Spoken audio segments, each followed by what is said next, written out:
Filamu kutoka nchini Uganda, The Last Stand, iliyoongozwa na Matt Bishi, ndio itakayofungua pazia la maonesho ya filamu Juni 25 mwaka huu 2025, wakati wa tamasha la 28 la kimataifa la filamu Zanzibar ZIP litakapozinduliwa kwa msimu mpya kuanzia Juni 25 hadi 29 mwaka 2025. Filamu hiyo itakayoonyeshwa Ngome Kongwe huko mji mkongwe visiwani Zanzibar inaelezea mambo yaliyomtokea kiongozi mmoja wa dini nchini Uganda wakati wa utawala wa Idi Amin Dada Nduli, ambapo kiongozi huyo alipambana bila uoga wala vitisho vyovyote kutoka kwa kiongozi huyo wa zamani wa Uganda Idi Amin. Filamu hiyo imeeleza mambo mengi ambayo hayajulikani, lakini yalitokea kwa kiongozi huyo wa dini licha ya familia ya kiongozi huyo wa dini kumtaka kutompinga rais wa Uganda kwa kipindi hicho, lakini yeye alibaki na msimamo wake wa kukemea mabaya yote aliyotenda Idi Amin. Mtendaji mkuu wa ZIFU Joseph Mwale amesema tamasha hilo litaanza kwa maandamano ya ufunguzi kutoka Kisonge hadi viwanja vya Ngome Kongwe, kisha shindano hilo litaelekea kwenye mbio za ngalawa. Baada ya hapo, uoneshwaji wa filamu katika kumbi mbalimbali pia utafanyika, na mwisho kutakuwa na usiku wa tuzo ambao utafanyika siku ya mwisho Juni 29, kisha itatangazwa tarehe mpya ya tamasha hilo kwa mwakani. Tamasha mwaka huu tunategemea litaanza tarehe 25 na kumalizika tarehe 29 Juni 2025, na kutakuwa na ratiba kama ifuatavyo. Tutakuwa na tarehe 25 tutakuwa na shughuli rasmi ya ufunguzi, lakini tutakuwa na daures, tutakuwa na uonyeshaji wa filamu kipindi chote cha siku hizo 5. Pamoja na hayo pia kutakuwa na siku ya tuzo ambayo itakuwa tarehe 29. Naye mkurugenzi wa tamasha hilo la ZIFU Hatibu Madudu amesema wamepokea jumla ya filamu 430, ambapo filamu 174 zinatoka nchi za Afrika Mashariki na nyingine zimetoka nchi nyingine nje ya Afrika Mashariki. Amezitaja baadhi ya nchi zilizowasilisha filamu zao kwa ajili ya kushindana katika tamasha hilo ni pamoja na filamu 49 kutoka Tanzania, filamu 54 kutoka Kenya, filamu 52 kutoka Uganda, filamu 6 kutoka Rwanda, filamu 1 kutoka Burundi, filamu 4 kutoka Congo DRC na filamu 8 kutoka Somalia. Filamu nyingine kutoka Irani ambapo wamewasilisha filamu 79, wakati Afrika Kusini wamewasilisha filamu 20 na filamu 36 zinatoka Misri. Filamu nyingine zimepokelewa kutoka nchi mbalimbali ikiwemo India, Brazil, Marekani, China, Italy, Uturuki, Nigeria, Argentina, Canada, Spain, Ureno, Zimbabwe, Arabuni, Ethiopia, Morocco, Burkina Faso, Ghana, Senegal na Ethiopia. Madu amesema katika filamu zilizopokelewa zipo ambazo hazitashindanishwa na nyingine katika tuzo hizo licha ya kuoneshwa katika kumbi mbalimbali za tamasha hilo, lakini vigezo vyake havijakidhi kwa ajili ya kushindanishwa, ndio maana hawatazishindanisha na filamu nyingine. Hivyo wamezipa heshima ya kuoneshwa ili waweze kujifunza zaidi kwa lengo la kuboresha filamu zao zijazo. Zipo sababu nyingi ambazo zinapelekea filamu kuweza kuingia kupokea official selection lakini haitaingia kwenye kinyang'anyiro. Na sababu hizo na kwa sio kitu kigeni, ni kitu ambacho kinafanyika kote ulimwenguni. Na sababu hizo ni kwamba wakati mwingine unakuta kwamba mtengeneza filamu ameweza kutengeneza filamu na kugusia jambo ambalo ni la muhimu sana kuweza kuzungumzwa katika jamii. Na ni jambo ambalo kabisa unaona kwamba linahitaji kupata nafasi ya kusikilizwa ili liweze kupokelewa na jamii na liweze kuibua mjadala.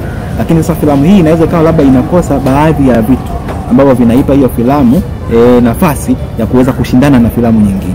Sasa unapoingiza hii filamu kwenda kushindana na wenzake, unakuwa ni kama unaionea hii filamu. Ni kwamba huyu mtu kumpe viwango sawa ya kuweza kushindana na wale wengine. Kwa sasa watu kama hawa kwa ajili ya kuwalinda ndio tunawatengenezea nafasi sasa kwamba hawa tutaweza kuwapa heshima zote, kuweza kuwapa nafasi ya kuwatazama na kuwasikiliza vizuri kabisa kama ambavyo tunawasikiliza wale wengine, lakini hawa hawatashindana na wale wengine kwa sababu kama utaamua kuwapima na nafasi, kuna sehemu kidogo, kuna vimakosa kidogo ambapo wamefanya ambao inafanya kidogo waweze kufanya nini, waweze kupwaya. Kwa hivyo ni kwa ajili ya kuwalinda na kuwapa heshima na kuwapa nafasi ya kusikilizwa vizuri, ndio maana tunaweka in competition and out of competition. Na watengenezaji wa filamu Cecilia Lubango na filamu yake ya Tears in the Rain na Sama Janpool na filamu yake ya My Dream, ambapo wote ni kutoka Tanzania, wameeleza furaha yao na namna walipopokea taarifa kuhusu filamu zao kuwa miongoni mwa filamu zitakazoshindanishwa katika tamasha la Zifu mwaka 2025. Naitwa Cecilia Lubango, ni mtengenezaji filamu wa Tanzania, ni mwandishi, lakini pia nafanya special effects makeup. Nafurahi sana kwanza filamu yangu kuchaguliwa kuingia Zifu kwa sababu competition ni kubwa. Filamu yangu inaitwa Tears in the Rain na ni short film, kwa hiyo ninafurahi sana, sijui hata nielezeje kwa sababu ni tamasha la muda mrefu, lina watu wengi pia, mashabiki wengi, limekuwa kwa muda mrefu mimi hata kabla sijazaliwa. Leo unapata hii fursa ya kuwa kwenye tamasha, kwa kwangu mimi ni habari nzuri sana. Kwanza ni kwa furaha kubwa nilionao ni kwamba kuchaguliwa kuingia Zifu. Alafu pia filamu yangu ni filamu ambayo inazungumzia masuala ya mental health kwa wamama, post delivery depression, postnatal depression, baby blues na all the forms of depression for young mothers. Sasa najisikia furaha sana kushare na jamii kubwa kweli, kwa sababu sasa ujumbe na champion na advocate for women and championing for this kwangu mimi inaenda kwa ukubwa kweli, sio kitu kidogo, na furahi sana kwa sababu kila ambacho natamani jamii jifunze kuhusu afya ya akili kwa mama, especially mama wanaojifungua kwa mara ya kwanza, inaenda kufika kwa jamii, na nafikiri kitaleta mabadiliko makubwa kwa sababu pamoja tunaweza kuact kuwasaidia wamama wanaopitia hizo changamoto. Kweli kwa mimi kama filmmaker, ni filmmaker ambaye natamani sana kuchechemua matatizo yaliyo kwenye jamii ambayo hayaonekani, na kubwa kabisa ni hilo. Nilipogundua kwamba mama wanapitia hiyo changamoto, kwa sababu hata mimi ni mama na nilipitia hiyo changamoto, nikagundua kuna umuhimu wa sisi kulisemea hilo. Na tunalisemeaje? Nilianza nikafanya research, nilipomaliza research nikasema jinsi gani ninavyoenda kuipeleka hii research kwa jamii. Njia rahisi ni filamu, kwa nikatengeneza filamu. Na ninavutiwa sana kufanya topic kama hizo ambazo zinachechemua matatizo yaliyo kwenye jamii na kuionyesha jamii nini tufanye kwa pamoja. Kwa hiyo navutiwa sana kufanya topic ambazo wengine hawazifanyi, lakini pia navutiwa sana kuchechemua hayo matatizo ili jamii iweze kutafuta masuluhisho kwa haraka. Changamoto kubwa ninayokutana nayo ni kwenye afya ya akili. Topic ya afya ya akili kwanza ni sisi wenyewe binafsi kama Waafrika kukubali kwamba afya ya akili ni changamoto. Lakini cha pili ni hatuna safe spaces, yani sehemu sahihi ambapo tunaweza tukaenda tukamwaga yale matatizo tulionayo. Pia hatuna watu sahihi. Unakuta una ndugu yako, unatamani kumuelezea, lakini yeye huyo ndugu yako mwenyewe haamini hilo kama ni tatizo. Kwa hiyo unajikuta hupati msaada kwa haraka. Sasa unakuta wewe ni mama, una mtoto na jamii inakutegemea wewe. Ukiwa mama unategemewa kuwa perfect.